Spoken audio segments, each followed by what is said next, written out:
Healthy আর easy breakfast recipe share করছি। আগের দিন রাতে মুগ ডাল বা মসুর ডাল ভিজিয়ে রাখতে হবে। পেঁয়াজ কুচি নিতে হবে, লঙ্কা কুচি, বিটরুট, গাজর, আলু এগুলোকে গ্রেট করে নিতে হবে। যা সবজি অ্যাভেলেবেল থাকবে নিজের পছন্দ মতো সেগুলো দেওয়া যাবে। মুগ ডাল বা মসুর ডাল ভালো মতো পেস্ট করে নিতে হবে। তার মধ্যে গ্রেট করা গাজর, পেঁয়াজ কুচি, আলু গ্রেট করা, তার সাথে চালের আটা দিতে হবে,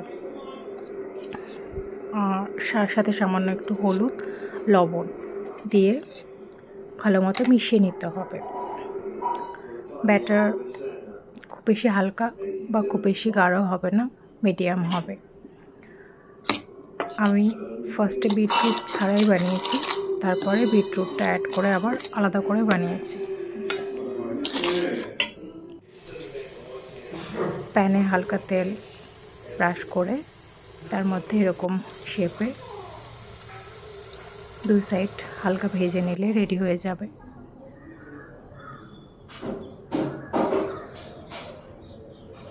এটা ব্রেকফাস্ট, লাঞ্চ বা সন্ধ্যেবেলা খাওয়া যেতে পারে। এবারে সেম পেস্টের মধ্যে বিটরুটটা মিক্স করে আর একটা বানিয়েছি। এটা হেলদি আর ইজি, তোমরা ট্রাই করতে পারো।